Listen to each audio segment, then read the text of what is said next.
Jodie Cook, how are you? I am great. Thank you so much for asking. Thank you so much for having me. I'm excited to have you on the show. Yeah, can't wait. Bring it on. Well, you add a little bit of international flair to our show, that's for sure. Hey, tell us before we get started, Jody, where are you sitting right now? At the moment, I am in Copenhagen, Denmark. But as you might be able to tell from the accent, I am originally from the United Kingdom. Yeah. And what takes you to Copenhagen, Denmark? So as of 2 weeks ago, I am fully nomadic for the first time ever. I don't have a base camp. I'm like a snail at the moment. Everything I own is on my back. So I picked Copenhagen because it looked cool. Europe in the summer is always good and had a very good trip. Yeah. Cool. And so you just travel, you just choose a city and then you guys move around. Yes, exactly. I like going off recommendation, and interesting that you were in Vancouver because Vancouver was a recommendation that we went to, stayed in for a month and absolutely loved it as well. Yeah. Oh, it's fantastic here. Don't tell everybody though. It's getting very busy. But listen, the reason you're here is because of your background in entrepreneurship. And today you and I are going to be talking about the bulletproof mindset, which is mindset is really the starting point for owning a business or successfully running a business. But let's get to that in a second. First, let me start with this. Jodie Cook, who the heck are you? And how is it you come to be speaking to all these forward-facing contractors all over the world? Who the heck am I? Well, I started a business when I was 22. I sold it when I was 32. Along the road, I made a ton of mistakes, as we all do, but I also figured a load out. While figuring the stuff out, I got a contributor slot for Forbes. So I write about entrepreneurship for Forbes, and I help business owners run their business without it running them. And if anyone's listening, they run a business, they might sometimes feel like it runs them and not the other way around. And then separate to that, I compete for Great Britain in powerlifting.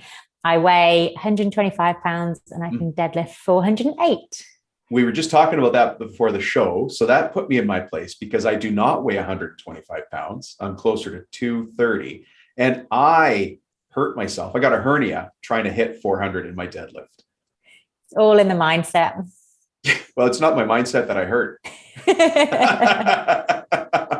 It really is, though. I'll tell you, before I go into a big lift or a set of lifts, I do have to have positive talk to get there. And of course, making sure that I don't throw my back, or it's all form, which is crazy. It's such a simple goal, lift that heavy thing up. But there's so many minor adjustments along the way that add up to hitting it. So interesting that we're starting with deadlift as well, because it was the first thing that popped into my head when you said you wanted to talk about bulletproof mindset. Because I was thinking, when does my mindset matter the most? And it's that moment that the deadlift breaks the floor. Really? That's when it's like all the courage you can muster, all the strength you can muster. You know it's going to be hard, but it's there in front of you and you need to lift it up. And that's when mindset, I feel, matters the most in training. Interesting. So, and I do a slightly different type of weightlifting. I do CrossFit, right? So for me, the clean and snatch, it's breaking the hip crease when I'm trying to go overhead.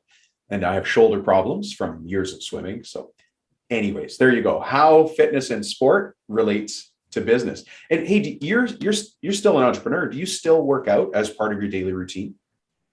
Yes, definitely. Has there ever been a time you didn't work out? Didn't train? Yeah.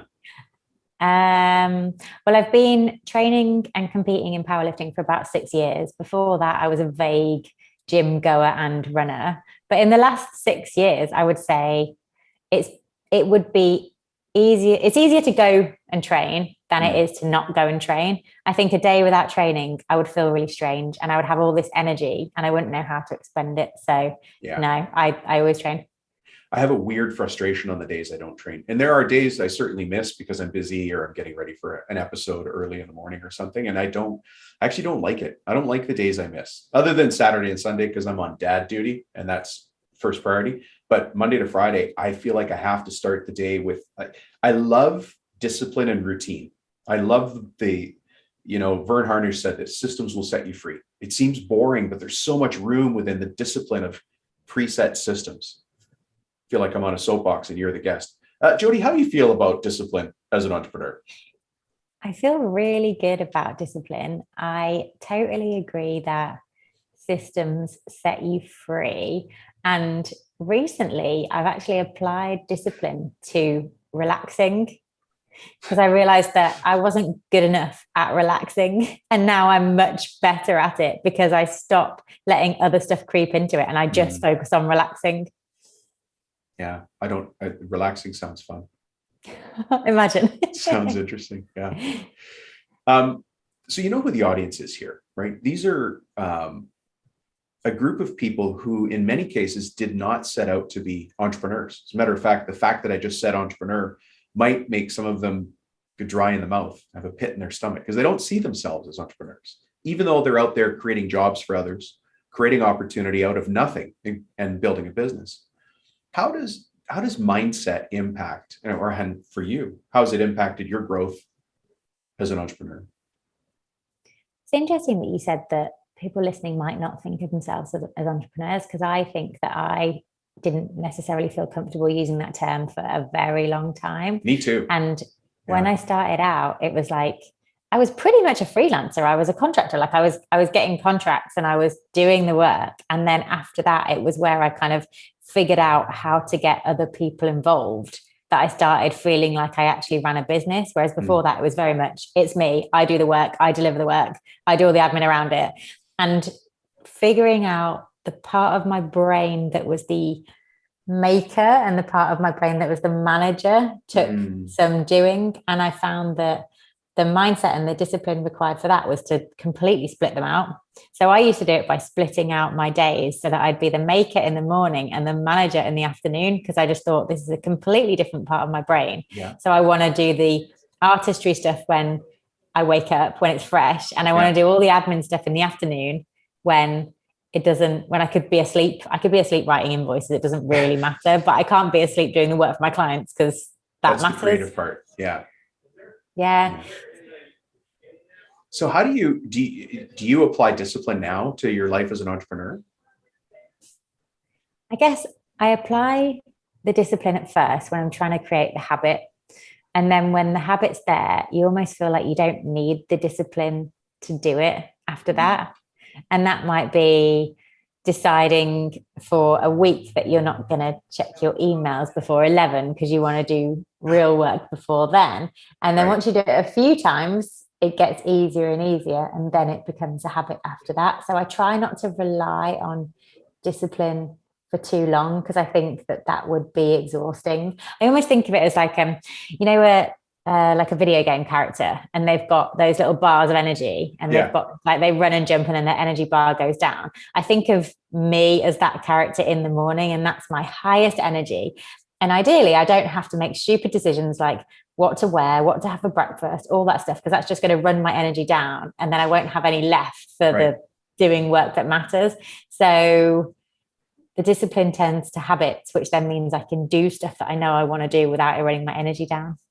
So that's very well said. I love that. I like the little video game character analogy with the power bars. What's your when you think about that discipline, how do you apply that to managing a team? Because you had to move from being the maker on your own to then having other people do work on your behalf.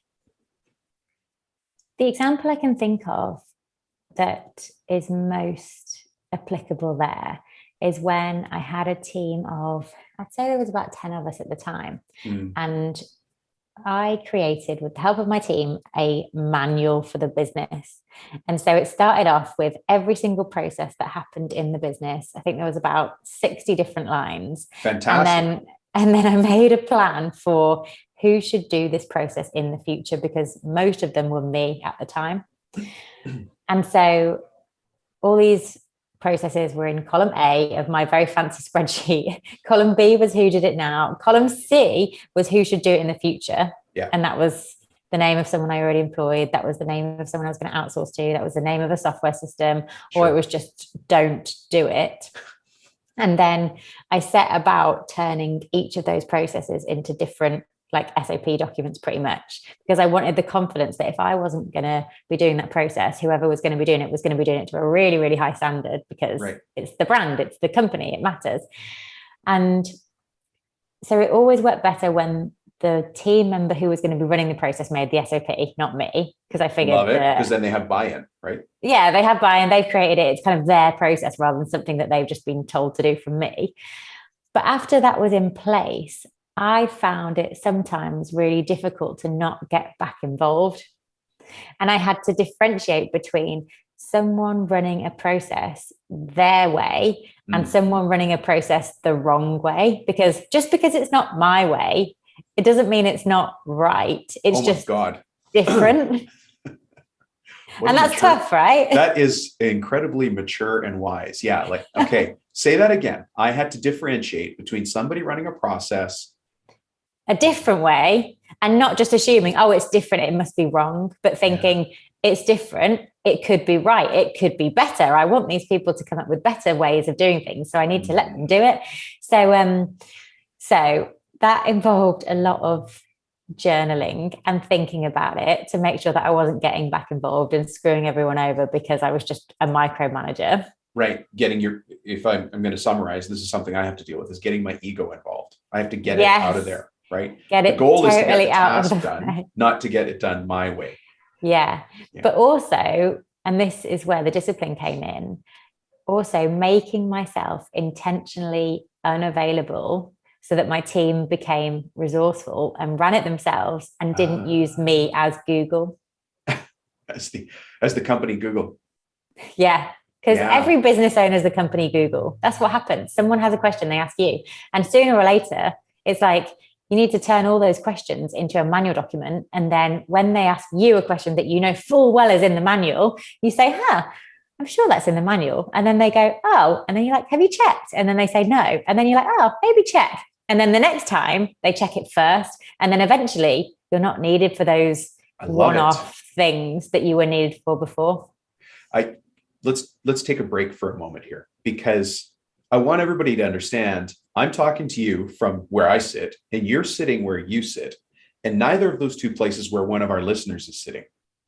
And yet you're talking about business reinvention and delegation, the same as we have all talked about on this show before.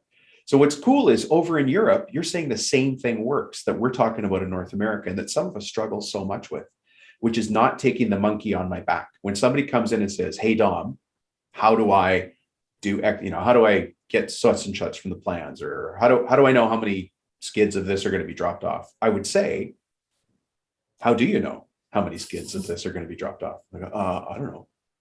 Well, I don't want to answer for you so that you can answer for yourself in the future and continue to answer. Hey, let me take that for a second and go back to something you said, which was really cool. You make yourself intentionally unavailable. So what do you do? I don't want to put words in your mouth. How do you do that? And how does that look when I'm working on your team? What I did was set myself office hours. And these were office hours when I would be available. Right. And outside of those hours, I wasn't available. And for me, it was Monday, Wednesday, Friday, 8 a.m. till 12 p.m. And what I used to do as well is when I traveled, I'd play around with time zones. So if I was in the States and my business is in the UK, I'm going to wake up in the States and there's only going to be the last 3 or 4 hours of the day. So they become your office hours by default. But for the rest of the day, your team in the UK is just figuring it out. So I quite enjoyed that. It was difficult when I went to Australia and it was difficult when I went to Hawaii. Yeah. Because that's like an 11-hour time difference and no one's got time for that. But when it was just 5 hours or 8 hours, it worked out quite nicely. Yeah. I deal with somebody in Hawaii right now and I have to remember they're 3 hours behind me, which is weird because to me, the world exists to my right. Everybody's off to the east and I can't understand how the time zone goes backward. It's funny that I do the same thing, but I use different words to explain it, that I have an open door policy and my door is open from 9 to 11 and from 2 till 3. Mm-hmm. And a lot of the people here are, we're trying to grow a business. In order to grow the business, we have to look at the expenses. We have to do our end of job reports. We have to understand our dashboard. We have to do invoices. We have to do payroll. And so we can't just be available at all times because, and you've probably found this, when I get interrupted from my deep work, it takes a long time to get back into that deep work. And deep work is anything I have to think hard about, like payroll, invoices, estimates, etc. Yeah. Yeah. I think it's another case of getting your ego out of the way, because it's nice to be needed. And actually, when I sold my business, that's the thing I probably felt like I missed the most, that whole, oh, I'm not needed anymore at all. Yeah. But if you could do it the whole time, you could just invent things that you're needed for and never really get any work done because you're just pandering to the questions of everyone around you. But it would be a false sense of success and a false sense of progress. Yeah. Well, you sold your business. What did it take? And I know this is quite a switch, but on the mindset side, did you have to make a decision that you were going to build the business so that it was viable? I didn't exactly do that. I built the business so it was systemized. I built the business so I could travel, and I owned it but didn't run it. Someone else was in charge of running it. And then when I decided that I was going to sell it, I worked out that that was a really good thing to have built, because it meant that I did have a saleable entity by accident because I built it as a lifestyle business. Yeah. Well, everybody has different goals, right? Some people want to build it for themselves. Some people just want to have a business of their own because they don't want to work for somebody else. And other people want to build an empire. And then we've got partnerships, we've got family businesses. Everybody has different goals. But I like what you said earlier about you wrote down the list of processes in the business, who's doing it now, who should be doing it in the future. And then you assigned an SOP to everybody. How did you make sure that that SOP that they did matched what you knew would work? I mean, I don't want you to, take the ego and go back in, but if somebody comes to you with an SOP that actually goes to the wrong goal, how did you adjust that? I think I had to think of myself as more of a coach than a manager with my team when we were going through that process, which was maybe another thing that involved getting the ego out of the way, because you want to swoop in and answer all the questions and tell them what they need to do, but you just have to have patience and ask them the questions and believe that you can get them to the right answer. It does take patience in the beginning, doesn't it? Because you know So the answer much. and it would just save 20 minutes to just tell them, right? Yeah. Yeah. I worked with someone once who used the phrase, "You're not getting here, so I'm just going to tell you." And it undermined nearly everything they had said so far, because it kind of showed me their game. It showed me that all the discussions we were having so far were just to get me to say what they already knew, whereas they hadn't framed them like that. So I think whoever you're speaking to needs to not necessarily believe that you have all the answers. I think there's a sense that they want to believe that they're going to teach you something at the same time, which feels important. I love that. Yeah, one of my jobs as a leader is not to have all the answers, it's to have the right questions. Yeah, And I that's love hard, questions. especially when you're in growth mode and everything's urgent and customers are calling and you've got punch lists to do. Yeah. So one thing that helped is that at the top of every SOP, we had the title of it. And the title was really important because, for example, the process that's client setup, we're going to call it client setup, and that's going to be our name for it within the company. We're not going to call it client onboarding. We're not going to call it client sign up. We're not going to call it client, enrollment. We're going to have our language, and then it means that everyone's speaking the same language, and it makes it searchable. So no one's just wasting time like punching the wrong letters into the Google that is their computer or the manual. But underneath the title would be the description, so a basic explainer of what it's for and what it does. And then underneath would be the purpose, which is, why does this process even exist? Because no one was in the business of just making manuals that didn't matter. It was all with a view to being like, this makes a difference because. Yeah. So I think if someone had written an SOP and wanted to follow it and I didn't feel like it matched up with what we were trying to do, I think I would take them back to the purpose line and say, make sure we were agreed on the purpose of it, and then talk to them about why what they put down did or didn't match up with that purpose, and try and get them to see that it was just wrong or the wrong approach. Yeah. What would you do? You know what? I'd have to say the same thing. It has to, as long as the end goal is correct, how we're going to get there is not irrelevant, but that's up for discussion. I like to say that all of my systems are written in sand. They actually sandstone because they work. This is the system we have now. However, I'm open to changes if the changes can be tested and measured to be better, right? So I don't want to say that we have a system and you can't change from it. We have to have, the flexibility to say that there's evolution, that there's new tooling, there's new machinery, there's new materials, there's new equipment, there's new software that it's going to affect how we do things. So we can't say we're never going to change, but for now, we ain't going to change. It feels like it matters most that there's just a default, that there's a system written down that's the baseline of what's going to happen. And then anything above that is just a discussion about it with that as it's like the, what's it called in academic papers? The null hypothesis. That's really geeky, isn't it? That's okay. I get geeky sometimes. What's the null hypothesis? It's the statement or the thing that is just there to be the proven or disproven, but it doesn't really matter. What matters is that there's a starting point. Because if you were having a committee meeting or a team meeting about some process and there wasn't a baseline, you would go all around the houses before you came up with something. But at least if there's something there written down, you can start with that as the baseline and then change it. Yeah, you can say, well, actually what you did, and if you allow me to be business coach geeky, is that you started with your business operations flowchart, what you called your column A, top to bottom. How do we do what we do? And then who's doing it? Who should be doing it? And now what's the SOP? So that's cool. Now, you just mentioned a key word that I want to jump to for a second. You said meetings. Yeah. So without any preface at all, what's your thought on meetings within a company? When we go to mindset of a business owner. Right. I have a few different ways of thinking about this. I read something in the Everything Store, the book about Jeff Bezos, and I read that he hates meetings and he hates communication because he thinks that communication is a sign of dysfunction. And if all the systems are working well, you shouldn't need to communicate. Things just should run. And that's extreme, but it's useful as a way of thinking about things.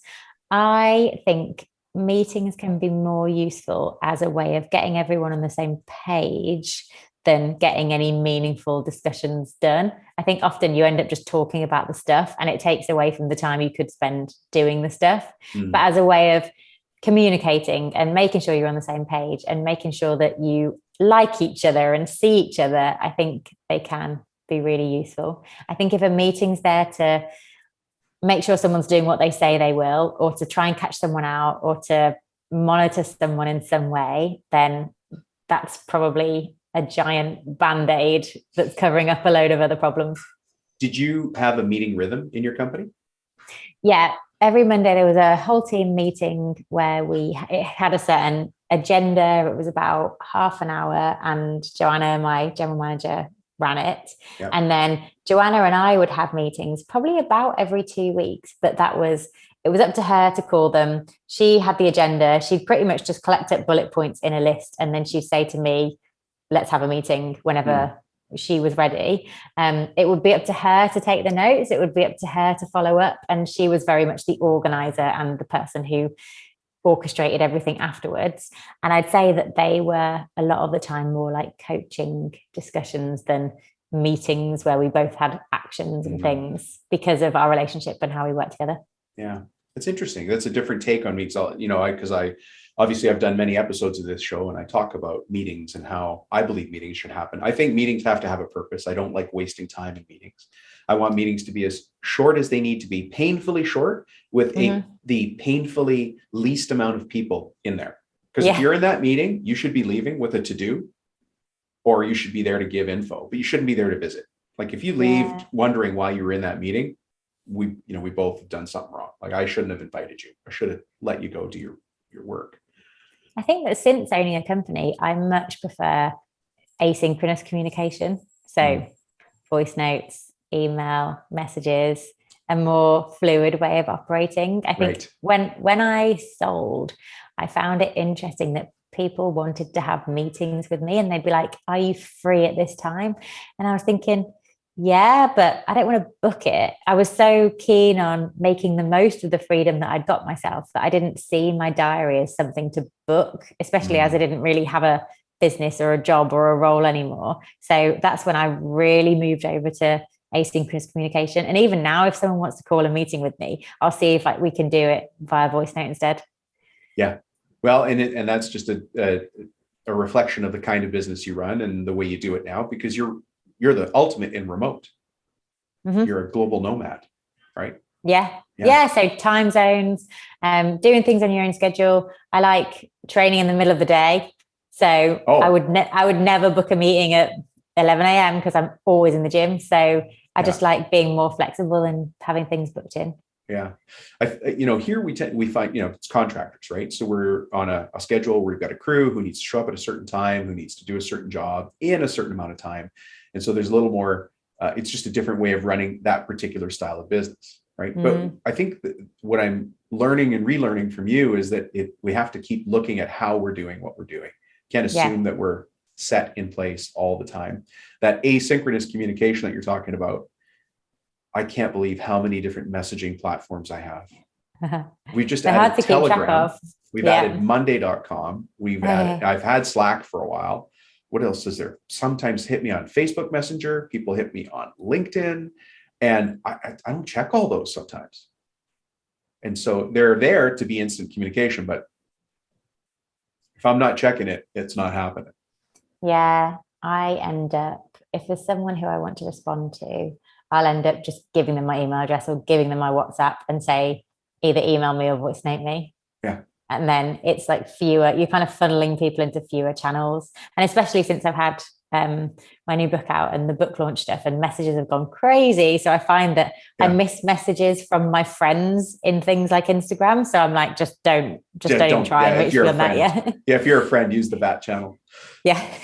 Hey, you just mentioned your book. What a great place for us to transition to that, because we've been trying to set this interview up for a while, but you had the discipline to say, hey, I'm writing a book. I can't get on the show. What's your new book? What's it about? And how do we find it? My new book is called 10-Year Career, with the subtitle Reimagine Business, Design Your Life, Fast Track Your Freedom. And it's very much for entrepreneurs. It's designed to be a really useful framework for entrepreneurs to run their business without it running them, and know exactly what to do at every possible stage. So if it's okay, the 10-year career framework, I think, is super useful to all types of businesses. And it's a 4-stage framework that's execute, systemize, scrutinize, and exit. And it's got things to do at each stage, how you know you've completed each phase, the pitfalls of each phase, of which there are many, and then how to transition from execute, doing all the stuff, saying yes to everything, being everything in your business, right up to exit, where you sell it and you sail off into the sunset, hopefully within a 10-year period, like the title. That's a catchy title. That's good. 10-year period. Sounds appealing to lots of people. And then there's also people who are just starting off that have no idea what it could look like in 10 years, but yeah, exactly. But that's super exciting. And I think that you might have heard about the notion that kind of hustling all the time and being really busy all the time is not necessarily sustainable. And I think without an end goal to it, it's often not sustainable, because we don't want to just be busy fools until we die. We want some kind of sense of progression through our business. And what I found for me especially is that I had progression plans in place for all of my team members. They knew what they were progressing towards. They knew their next steps. Yeah. But for myself, I didn't really have one. Wow. So the framework and the book is to make that more definite, rather than just entrepreneurs and business owners meandering through, vaguely growing a business, but not really being intentional about their next step. That is a really interesting observation, that we set out progression plans for our team, for our, what's our foreman going to do, what's our general manager going to grow into, but we don't necessarily have one for ourselves. Interesting. Yeah. So it's in 10-year career, but I think it's super useful, and it's like, it looks a lot over my journey of the 10-year career, but I wouldn't say I knew the stuff starting out. It's only when you look backwards that it's like, that was my execute phase. Oh, that was my systemize phase. And then it all makes sense. Yeah. I learned so much by looking back at my mistakes. I do it intentionally. Wait, I don't make the mistakes intentionally. Yeah. I intentionally look back and say, what could I learn from this? I can remember, Jody, one of my worst days ever in contracting. I was a painting contractor, and it was so bad. I remember driving through an intersection, hoping to get hit by another car. Oh no. Yeah, I could not believe the stress, and it's all in my head, right? But I remember getting through the intersection thinking, okay, what am I going to learn from today? Because what happened today can't happen again. But I was just at the absolute bottom of like despair as a business owner and a contractor, running all over the city, fixing problems. I can't even described the problems of the time. And I can't believe I thought that way at that time. But I do remember saying to myself, okay, Rubino, what'd you learn from all this? Because otherwise it's a wasted effort of being that close to just the abyss and then wasting it. And so I like that. You look back and you said, oh, these are my 4 stages. That's what I went through. And with yours, it's like, it's never actually a breakdown. It's always a breakthrough. Like it's there somewhere. But often you do have to kind of hit rock bottom before stuff changes and before you work out your plan. Yeah. Oh, I've bounced off the bottom a number of times. Yeah. Come on, Rubino. I like that. Come on. Pick up your socks. What a fancy last name to be able to say. Come on, Rubino. It just works perfectly, doesn't it? Jody, this has been a fantastic interview. Thanks for joining us. Now, you just mentioned your book, but if somebody wants to contact you after this, how do we find you in this big wide world? You can find me at my little corner of the internet, and that is jodiecook.com. So JODIECOOK. And I have my Instagram, my Twitter, my LinkedIn, all linked from there. You can send me a message. You can find the book on there. But yeah, get in touch. I'd love to hear from you. Yeah. And I don't know if any of our listeners are into powerlifting, but if they are, they should probably follow you. Are you still lifting for Great Britain? Yes, I have the Powerlifting Commonwealth in November in New Zealand, and that's for England. But yes. Nice. Good for you. Congrats. Yeah. So if anybody else is a powerlifter out there, then you may already know of Jody, but also, message or follow her and give her good wishes for New Zealand. New Zealand, yes. Have you ever been to New Zealand? No. Oh my God. It might be the most beautiful country in the world. Okay. Yeah, I'm looking forward to it. It's fantastic. People are great. Food is fantastic. But the outdoors, if you like the outdoors, make sure you get a chance to get out there and see it. Mm-hmm. Yeah. All right, Jody, thank you for being on the show. Thank you so much, Dominic. Great to chat. Thanks. Bye-bye.